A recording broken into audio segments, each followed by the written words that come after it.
When you think of a prison, you usually think of concrete walls and razor wire, violence and punishment, a place where we house the worst of the worst.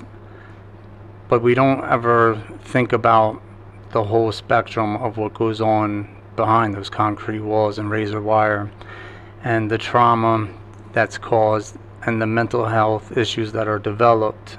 Not every person is the same, and not every person's mentality is built to withstand certain things that the prison will dish out.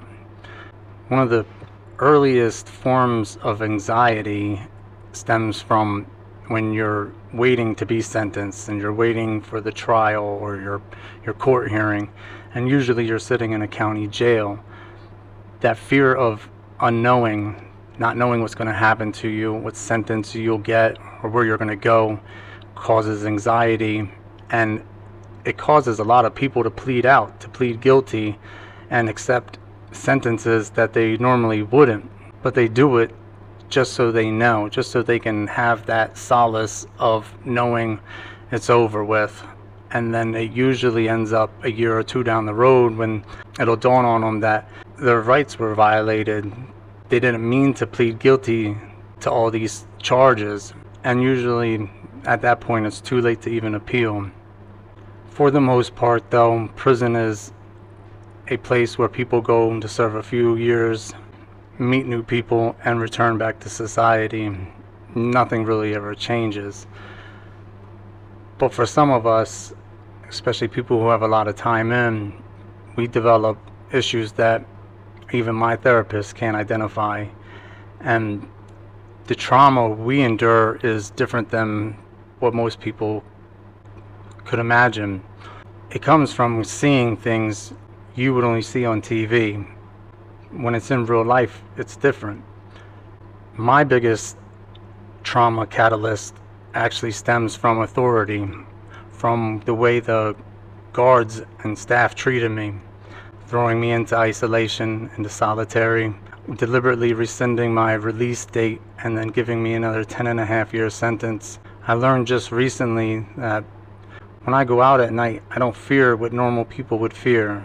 That is a criminal or somebody with malicious intent. My fear is of the police. When I see a cop car pass me, they're the ones who I tense up over, and I worry, what is their motive? It's caused me to become antisocial. It's caused me to fear talking to people, trusting people, and of course, trusting authority. I do the right thing, but I do that for myself and my family. I wasn't always like this either. I remember I was the class clown or the life of the party when I was a teenager. Now I'll drive out of town to go to a CVS just to talk to somebody who doesn't know me, because I fear talking to somebody in my own town who may remember me and remind me that I was a criminal. That's a life I want to leave behind. And then there are people who have sentences like life, and life without the possibility of parole. People who've been in prison since they were literally a child. My friend Aaron, he's been in prison since he was 15, and he's my age. When I met him, I was 30. It was 10 years ago. And I remember we were both sort of like living vicariously through each other's memories, trying to figure out how and why our lives were so different. He was probably trying to see what his life would have been like had he remained in society, and I was trying to figure out what if I ended up in prison with life.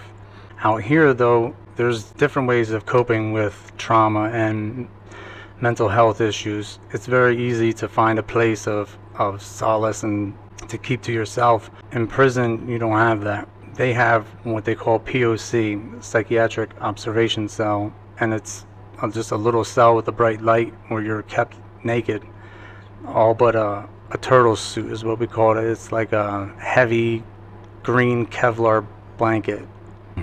For Aaron, that's normal for him to keep going there, for him to escape. When he was originally sentenced, he was sentenced to life without the possibility of parole at the age of 15. In 2016, he and all the other juvenile lifers in PA were issued resentencing dates because the Supreme Court deemed it unconstitutional to sentence a juvenile to life without the possibility of parole.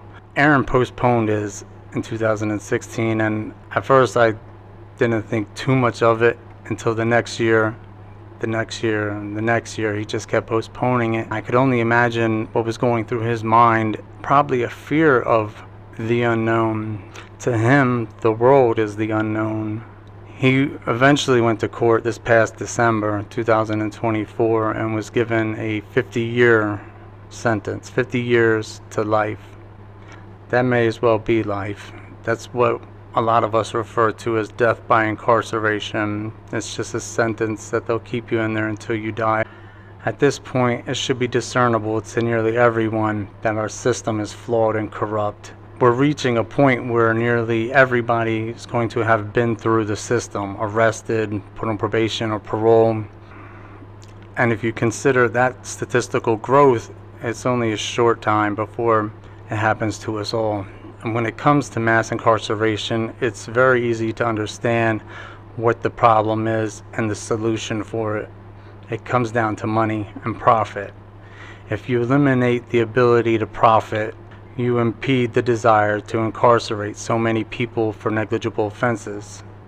And when I say negligible, I mean there are people in prison right now for technical violations, and they're serving years. My one friend has almost 4 years in for failure to report to his NA groups on time, and he had paraphernalia.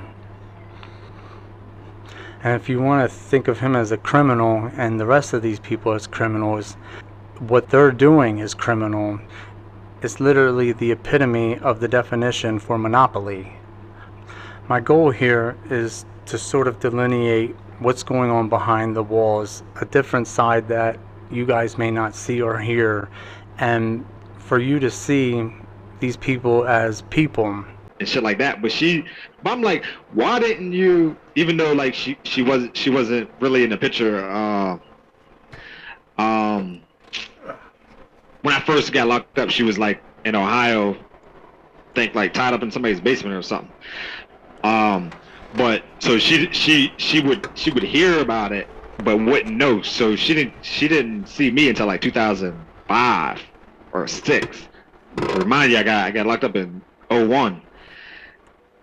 She didn't pop up till like 05, 06, probably 07 or 8 for real. Cause I just went to Forest. Wait, what year did you go in? What? To jail? Yeah. 2001. You went in 2001? Yeah. Yeah, that's right. But 15. That's when I was. Yeah. I was in school suspension. But in school suspension. But I was telling her though, cause she was like, I'm like, I wonder why nobody tried to like get me on medication or something. Back then, she said she tried up in here. I'm like, what? So why y'all didn't like sue the like the organization or something for just denied you of help? Because not just in jail. Well, actually, yeah. When they did all these testing when I went to the county jail. That wasn't a thing back then, though, Aaron. Yeah. I mean, you know. Shit. That ain't my fault. I mean, like what the fuck? Like what the like? That shouldn't be that ain't my fault, or it should be her fault. I agree. She tried. It's just not. She tried. It's just not like a prevalent thing like it is now. Like it traumatized me when she was on drugs, and I was the only one that handled it. Like only out of the siblings, I'm the one that took it the roughest. Yeah, think about it. I skipped school for a whole year. You know what I mean? My twin brother was like okay. My sister was okay. I started trying to get my little brother Shug to skip school with me, so I can have somebody to talk to while I'm just roaming around the streets. Yeah. And I'll be like hanging in my next door neighbor's garage. Just sitting in this dude's garage. How old were you? I was like in 5th, 6th grade. It was before I moved back to Meadville. It was like 98, 99. It was like 98, 99. My mom was about to go to jail from how many days I missed the school. And I swear, like it's in the court. It's in the courts. Like he missed like a year of school. I swear. So then I would I sometime I go to school and just walk out of there. Like I go and I walk around and I'm like, I don't want to be here today. But it's you know what I mean. You're thinking about stuff at home. Yeah. Like your mom probably ain't come home last night. I wonder where my mom at. How are we going to eat? Like, but I don't know why I used to let it get to me more than them. Cause she would pop up, but it was like but that was the first time I told her yesterday. Like a little bit before, I think before you was on the three-way. So up until now, she yeah. didn't know that it affected Nah. you like that? People don't talk about I'm trying to get to talk about hers. People don't really want to talk deep into their mental health problem. There was even some I talked about in Camp Hill with this counselor about Camp Hill. So like it was on me the whole bid. So Pine Grove, Forest, and the whole time at I ended up going back to Camp Hill basically 20 years later, but I was always traumatized from Camp Hill too, like the experience. Like that's the first time I ever had a cellie. Then like the guards was like rough, but I remember the first time talking about how traumatizing that jail was. You're talking about And this time you were just there? Yeah, because I went back there after 20 years. You got a cellie now? No, I ain't got no. That was the first time me having a cellie. Yeah. Was at Camp Hill. So the whole figure I was in the juvenile in the county. I ain't Well, what you talking about when you were in the beginning of your bid? Yeah. So when you're there in blues, like I never knew, like I never been locked up before, so I never knew how to live with somebody, a stranger, basically. All right. So when like a stranger in this little. When you were 15 and you were sentenced, you went to Pine Grove, right? I went to Western, then Camp Hill, then Pine Grove. At age 15? Yeah. And they keep you separate. Yeah. So I was always used to that. Like that's my point. Like I was so used to being, you know what I mean, by myself. Like I ain't get locked up at a juvenile facility. I ain't know what it was like living in a bathroom with basically like a Muslim dude praying in the middle of the night. Like I was like, what is this dude? Well, like, Aaron, that's a lot of people, myself included, don't know about this because, and we've never talked about it. You and I, we never talked about our sentences or bids really. Yeah. So when you're sentenced, I block all mine out. I mean, clearly. So like when you're 15, this is important, man, and it's kind of important for you to talk about too, and for people to understand. When you're 15. Because I was always under the impression you went to like a juvenile facility until you turn 18, and then you come upstate. But nah, I was around juveniles. Pine Grove had a juvenile side and an adult side, but Camp Hill we was on adults we was on a block with adults. They don't do that no more. I was on C block. I don't know what block you was on there. Back in the early 2000s? Yeah. We was on C block with adults walking. Prison was violent back then. Yeah, they don't do it no more. Yeah, I know. At Camp Hill, they were medical upstairs by themselves. They get escorted everywhere. We literally was going to the yard with them and all that. That was one of the jail traumatizing man. Experiences that bothered me throughout. So Pine Grove, Forest, I didn't start acting a fool till Housdale, which you done witnessed a couple times. What year did you get there? What Housdale? Yeah. 2008. I got there 14 years. 2015. 14.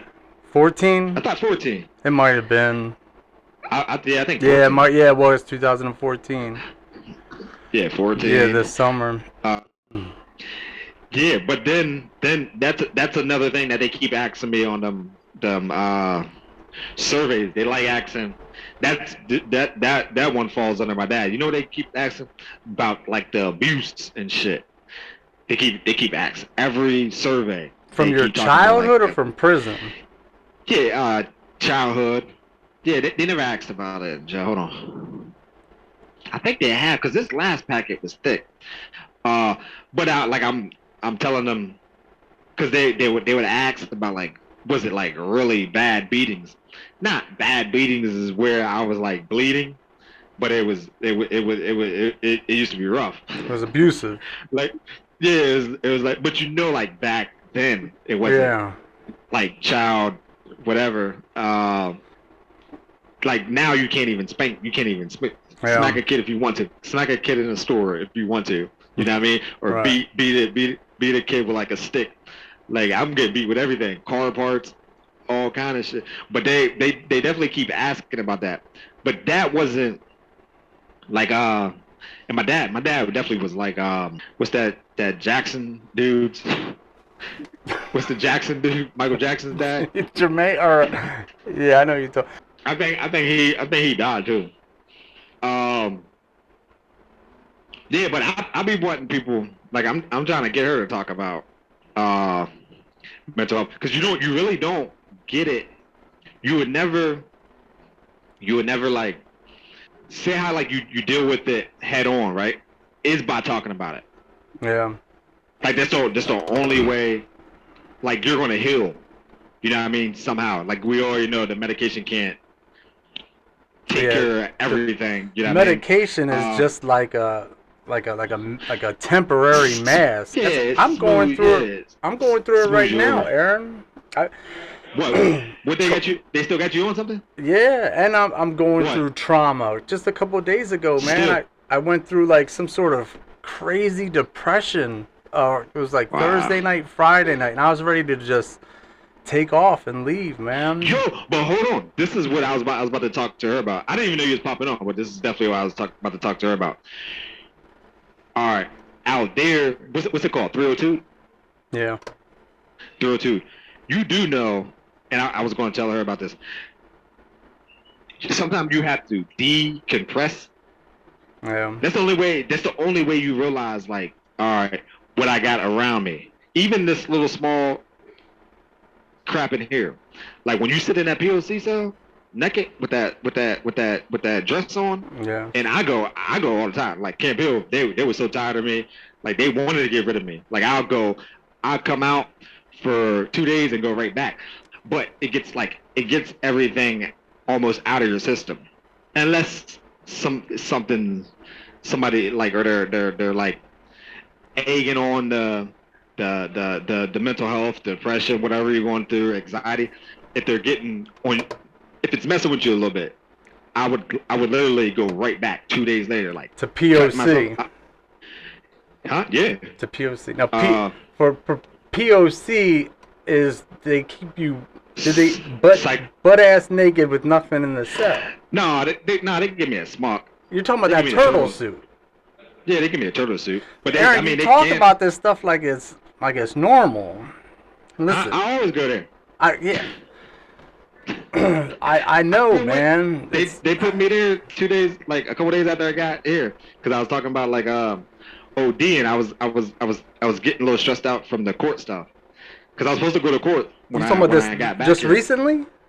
Yeah, I even wrote the judge a letter, like I know you. I remember you said. boy, he knew about it. Like they knew I was like they didn't really want to go through the court stuff because they said your mental health uh ain't really there. Like we should just brush it off. But I wanted to be like I wanted to be eligible for transfers and stuff. You've Cause been it's like 2 years. you've been postponing that hearing since what 2016? Yeah. Now that I 15, thought 16. was sort of odd too because Yeah, I ain't want to deal with that stuff. 2016 everybody in Housedale, the juvenile lifers are given these court dates. Here you're going to be resentenced. And at the time you Yeah. had like what 20 years in? Nah, I only have 16. So, oh yeah, 15, 16. 16. Yeah. And you're like, "Nah, go ahead. skip me. Yeah. And then, I mean, Yeah. it was like every year I was like, Aaron, you going? Nah, just tell him to, I just told him Yeah, I I'll remember wait. you used to always say something about it. Because I was, I I was just didn't. worried and concerned. I was trying to understand, like, 'cause remember when I Yeah. first got there, my first, like, I really got into psychology. Remember me trying to talk to, like, the sex offenders, trying to figure out why Yeah, they are the yeah, way they yeah, are. yeah, And yeah, yeah, yeah, so yeah. I got into psychology, and when you're, I like like, the it. I things like it you were too. doing was, I mean, that wasn't natural, it wasn't normal, because everybody, one of the biggest fears and the biggest hurts going through the judicial system, the judicial process, is that part of not knowing. I mean, there's people in the county who are just like, yeah, just sentence me. I'll just take a plea. What do you want to give me? 20 to 50? Give it to me. Yeah. I need to know. And you're just like, But no, I go always ahead. knew Give me a it. few more years. I'll see you. I'll talk to you in a few I more knew it years. was. I knew it was going to be crazy. Like I just knew, because if all right, we originally wanted to wait for the judge to retire. That was Vidaro. Is that who you So saw? I don't remember no, any that names. was the original dude. I That you seen a seen dude in named December. yeah, that was Spataro. Okay, so he But didn't retire. no, the original judge retired. Oh, okay. He retired in 2016 sometime. Then the prosecutor became my prosecutor became a judge. He took his spot. Did he be? But Was we he kind of your thought judge? not the nah, mine is Francis Schultz. Okay. Nah, I Because had that to would do be a Vidal, conflict but of interest. yeah, my cousin kept on saying that. My cousin Sawan kept on saying that. Like, so they still don't do it. But I mean, he got. Trust me, he got to say so. He definitely has to say so. Then Yeah. my judge though, I used to actually talk to him on the phone. The judge that just sentenced me. I used to deal with his daughter. I used to literally talk to him on the phone. Uh, I thought it was going to be like a good shot, I but remember you. I remember you saying you were hoping to have more time in. That way, when you yeah, went for resentencing, yeah, it was yeah, closer to. But I mean, who even says yeah. that? Who even thinks like that? And I mean, I understood that that could be a thing, but there's nobody else who would even say that. Yeah, I'll wait. And you waited from 2016 until 2024. I mean, Yeah, basically yeah. 2025. And probably I could have went longer. But the only thing I was thinking about, I swear, was like, all right, I'm eventually trying to get the Albion. So I wanted to be, you know what I mean, qualified in that 2 years, like Yeah. as it, because you know the Oh, lifers gotta because. wait like five years misconduct free. Oh, So I okay. figured, all right. So You that weren't was like considered a lifer, though, were you? Up, back like, then. you, I think they could. It's still always juvenile lifer, but they don't gotta consider me at like, no more. like you're allowed to take the programs of like a regular, an inmate who Yeah, has a minimum. yeah. Now, yeah, some. Not all that triple RI and all that stuff. None of That that stuff. yeah, Triple RI, that's all that. incentive, and that they didn't even give that to me, and they were supposed to. That's one of those stupid things that the courts have discretion over, and these Yeah, judges yeah, abuse it. It really should yeah, be given to almost everybody because why not? I mean, anybody who's going to be going home one day, give them incentive to go home early because I mean you remember in prison you were acting a fool because you had no incentive. yeah. You didn't give a fuck. I remember Nah. the one time you had those dudes line up to fight you in the Oh back yeah. door, back in my dorm, my cell. You're like, here, Rook, can you just watch and make sure they come in at one at a time? That's how you did. That's how you almost deal with it. But cause listen, you can be the nicest dude, but you'll be like, I wish somebody would. You know what I Yeah. mean? It's in you, but that's just all that's built up frustration. That's Uh, I feel like that's what I'm from going through now, Aaron. this. I just want to hit somebody sometimes, man. You don't need to do it out there though. I know. Out here it's different. Out here it's different. In there, you can get away with that type of stuff. But out here, it's like, a matter of fact, I was at this the where I get my medication, and this dude cuts in front of me and this girl, and goes through the door, and I said, "Excuse me, you just cut in front of me," and he said something with the F word, and I lost it, man.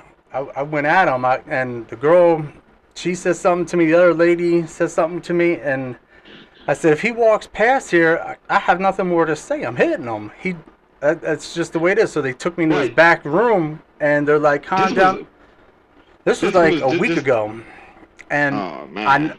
I said, but I told him, and I really thought he's not gonna tell on me. I really was like in a prison mode, like I'm gonna hit him. You can't. He's gonna go down, and that's gonna be it. He's not gonna fight me back, and he's not gonna say anything. But yeah, I really wasn't thinking, man. You almost was thinking like, oh, he ain't gonna tell on me. Nah. That's exactly what I thought. That's what I told him too. I said he ain't gonna tell on me. Alright, but hold on though. What did you just do when you was all depressed though? Remember you just said a few minutes ago that you were like all depressed a couple days ago. I don't know, Aaron. It's like I've been having these episodes, man. It's like it's like trauma from being in there. And the crazy thing is it's not like I told you before, like I'm afraid of like somebody coming at me. Like, in there you're on your P's and Q's. Out here, and in there, for me, it was the authorities, the guards. I was always worried about the guards coming in on me. And out here, I went for a bike ride the other day, and I told my therapist this, and she says, weren't you scared? And I know she meant of like criminals, because I told her I said it was in the middle of the night. You talked to a therapist still? Yeah, a psychologist, yeah. And I told her, I said, I know what you mean, but I wasn't afraid of criminals. I was afraid of the police. And when a cop drove by me, I was scared. I mean, they looked at me. I felt them looking at me, and I just knew they were going to turn around. So as soon as they went past, I ducked down an alley and went a different route because I was afraid of them. Damn. It shouldn't be like that. If I had, or if they would have let my mom get somebody to talk to me, like a therapist, I think I could have tightened up. You remember? As a kid, absolutely, Yeah, but man, the streets is different though. I know. I could. Because all right, there was so much going on as a kid. We're gonna say even in like the hoods or the urban communities, right? That's everywhere though. There's even in the suburbs, it still can be. Yeah, because you don't know what's going on behind closed doors. All right, but the main thing you had a little bit of video games, but you really had to go outside and find something to do. Yeah. And most of my finding something to do was on negative. But this is one thing that a lot of people don't understand about this mental health thing, right? I would do shit and wouldn't even understand why I'm doing this shit. Like you could like, all right, if I get in trouble, right? I get in trouble with like the police bring me home, right? And this doesn't happen. Even at like 11 years old or something. Maybe I stole from the store or something. Or they bring me home. You just brought me home. You didn't tell me, don't ever do this again. They never told me. So I'm thinking like, oh, I can do it again. Listen, man, I swear to God, ain't no cop say, can you tell your son not to ever steal this candy bar ever again? If you just take me right home, and then my dad or my mom say, oh boy, they might say, oh, he ain't got it all or some shit like that. I know it wasn't nothing like a textbook. Yo, if you do that again, they're probably gonna lock you up. So even when they would let me go with cars, like they would literally pull me over, take me to the state police barracks, and I go home. I'm stealing another fucking car the next day. You just said I can just go, so I can just go steal a car, and you just take me to the state police. You put me in handcuffs, take me to the state police barracks, and tell my parents to come and get me, because I really ain't have no but they will always take my friends. They would go to the juvenile placements, and I just come right back. Do you think I do the same thing over again? In a psychology book, this would be a classic case of seeking attention. So do you think you were, when you were doing these crimes, you were seeking attention from your parents? That could be some, right? That could be some, but I know that was my coping skills. That would be like the way or I say like with my friends that's like a little smarter, right? They might got me beat in school, but I got you beat like in the streets. So this is my way, like, all right, I'm gonna do this. You know, I'm gonna make sure I go in this car first, because I'll be the first one to just jump in the driver's seat, or I go steal my friends. I'll take my friends' cars, like their parents' cars and stuff. But I'm gonna tell you to do it. Like, let's go do it. I'll figure it out. Like, even when I didn't know how to drive, like, listen, man, I'll figure it out. All I gotta do is like play with the stuff, like in there. All I gotta do is learn the turning signals and stuff like that, and I'll be good to go. All I gotta do is drive through an alley first, and I'll figure it out. But that was my way of like coping with my friends and cousins and stuff in Meadville. But I definitely wasn't trying to get my dad's attention, because that was ass whoopings. There wasn't no smiling coming out of that. Now, like, probably my mom when I was younger. Probably my mom. But definitely wasn't trying to get my dad's attention. That wasn't no good attention. School. Nah, I was running away from school, so it wasn't I wasn't trying to get the teacher's attention. But they mainly used to be like, he ain't got it all. Like my aunts and uncles and stuff, they be like, don't pay him no mind. When you first don't pay him no mind. When you first got to prison, I mean, at 15 as a kid, didn't they have like some sort of like psychology department for you, or like a group where definitely not. Were there a lot of kids there? It wasn't nothing. It wasn't nothing serious then. When did that Cash for Kids thing happen? You remember that? What is it? Those judges got pardoned too, by the way. The one where the judges were getting paid to send kids upstate. Oh, that was in Luzerne County. Oh yeah, but what year was that? You remember? I don't know. Hold on. They still would have went to the same prison as you. I was at because I seen it on American Greed first. On American Greed, that I was at. You should have been out at, what's the name too, at Housedale when it happened, or when it got big. You're talking about Luzerne. You're talking about Luzerne in PA. Yeah, I don't remember. Yeah, I think the judges were from there, but there were several kids that like talked about it because they were traumatized from that. Yeah, they were. A couple of them like, killed themselves. Yeah, they did. That's how it all got exposed too. I mean, if it wasn't for that one kid killing himself, I forgot even how it even came about, but it was a kid who committed suicide because of the trauma that sort of started the investigation of why are these kids going to prison, and then trust me, turns out a warden was paying these judges. No, but I ain't gonna lie, I still wish I would have went though to a juvenile place. I think it would have taught me something. A lot of people, I feel like it would have taught me something. It taught me something. Who wants to be away? Huh?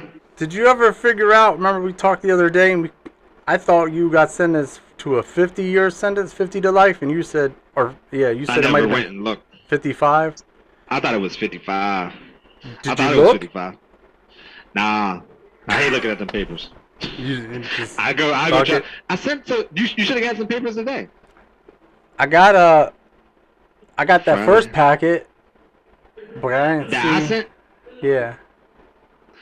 All right. No, that part wasn't there. So it wasn't in that first when I sent you the impact statements. I, I mean, I didn't really look through the sentencing because I thought you would. I thought it was 50, and then you're like 55, and then I thought our next conversation you'd have been like, Yeah, yeah, it's this, but it you had to been. didn't It even had to look. been. Man, listen. When I was first seen the papers, man, I couldn't believe it. Like they like for real. I ain't gonna lie to this. The psych would kept on asking me like, "You don't know exactly what it is?" Nah, cause I didn't like when I heard a number. When I heard it, I couldn't believe. Like I was like puzzled. Like he didn't just say that. Then it just cut off. Like it just cut off. Like It it was just on went off. I'm video, like, yeah, I didn't want to do it through the screen because so the it felt judge like says the it'd be more sentence and traumatized. it cuts off. Yeah, I swear to God, it cut off. It cut off like a couple seconds out when like the Wesley dude didn't get to say nothing. Like it just like went off. Like he said whatever he had to say, The but it just judge. went off. At the end of whatever the sentence was, it definitely went off. Nah, I wasn't really. I went. I came back and just jumped on the phone, but I couldn't believe the number that I thought I heard. Who'd you Then I call? came back. The mitigation specialist. Cheryl, the conversation. Yeah. Why didn't you talk to? Why didn't you talk to? Why didn't you can't talk to the dude? I mean, I can't. The old attorney or the new one? Yeah, yeah. Hey, yo, you gotta call them other ones. Call I that need other your dude and tell him. permission. Once you give me Yeah, you got the permission, permission. I can. I'm gonna Well, say tell him I sent I'll the. do the Tell him I paperwork. sent I'm a the. Yeah, paralegal. yeah. Tell him. But I sent the a letter though. All But right, it then came back because I'll let them know. I put the legal mail address on there, which is Bennard. You know how legal mail comes straight to the jail. Yeah. I put that on there, so they sent it back because it should have went out the same day that you got that. But I don't know, because they don't got their own mailroom, so I'm like they ain't gonna pay no attention to it. But it sent it right back. But yeah, tell him because I don't want him to do because I sent you the letter where he said, "Do you want stuff added, additional stuff I added?" didn't get it yet, It should be in that paper. and all I got is that first envelope. I'll look, man, but Yeah, no, he said, I "Do I no want?" because the paperwork I got is the paperwork. I used that paperwork to do the paperwork that I filed. So you didn't even have this new attorney until I filed that paperwork. Hold on. So you didn't get nothing from what the After papers I you got? filed to get you a new appeal, an Yeah, attorney, yeah, I haven't yeah. gotten anything back or anything from you or your I'm talking people. about from. Oh, so you didn't get nothing? I thought. How long did mail take to get to you from here? I I sent it out mean, Thursday or something. Thursday. Should have went out Thursday. So it's Thursday, Friday, what's today, Saturday, Monday? and I thought you would have it today. I'll probably get it tomorrow. All right, but yeah, I think it's in there. He said, do you want to add additional stuff?" And obviously, yeah, I want to add everything possible. But you're saying that they can't do like a direct appeal. How much time do we got on there? We Tell got me. 4 minutes. Oh boy, Holly, you still on there? You can hear me? Holly, she muted it. I can't tell. I can see her screen. Oh, it's It's moving moving. now. Oh, he said it's 4 minutes left on there. You can see it. But you about to go to sleep?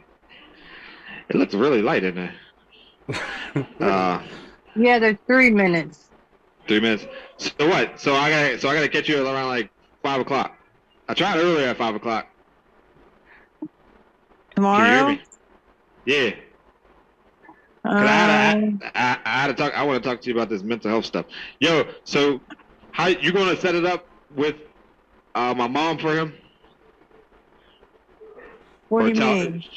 he wants to talk to my mom. My mom was talking to him yesterday on the phone. Wants to talk What to I him got? on. You want Well, me she to ain't give going. her the code? Didn't she do it? Didn't she do it before? I She can did it before, didn't she? I can message her and then just let her know whenever she's ready to let me know, and then I'll send her a thing where she'll just click on it and her phone will just be a video. That's possible. Yeah, I'm learning this She mean like she technology, don't know how dude. to go in the site. Well, I think she did it. She at don't this even need the basketball site. game I'm here. gonna send her a little thing. It's called a Oh link. shit. She's gonna click on it, Uh, and then we're gonna be right on her camera set. well, I'll tell you when he's ready to do it. Okay. So she's ready. But I get it. Listen, she's going because she couldn't even. All right, she keeps telling me stuff that I'm like, why didn't nobody say none of this stuff a while ago? You know what I mean? Like it actually like kind of irks me because there's like so much that. I mean, I used to always hear stuff about like, all right, one of the juries was the family member, the detective was the family member, but you kind of need like proof with that though. Yeah. But instead of But just with that's not the hard to street, get. If it's so you know the legit, names. we get a CI or a PI to go investigate it. Yeah. Then all right, can you get? There was somebody that I thought that you should talk to. All right. Is there any way that you can get transcripts or there's people that testify that I want to know their names. Do you know how you get a hold of them? Because there's a doctor that I know. You'll have what's called an H file. Unfortunately, where the county you're in, it's going to be hard to get, but it exists. But because you have an open appeal, these attorneys will have a right to get that.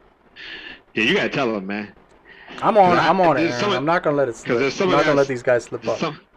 Some of that stuff I didn't even know how to pronounce the name Nonkatunk or whatever that stuff. I'm like, what the? I'm like, what the hell is that? Like I remember telling Latin. My dad. Well, I ain't never heard of it though. I never heard nobody say it before. You've been in prison for what, almost 30 years now, and you've never once been in the law library? Nah, I swear to God, I've never been in the law library at I hate the law. Like I really not like like oh I'm super against it. I just hate what like I hate when I feel like there's a black justice system, a white justice system. I hate that fact. So that was a traumatizing experience. Like I ain't never been in a damn courtroom before, man. Tell this stuff.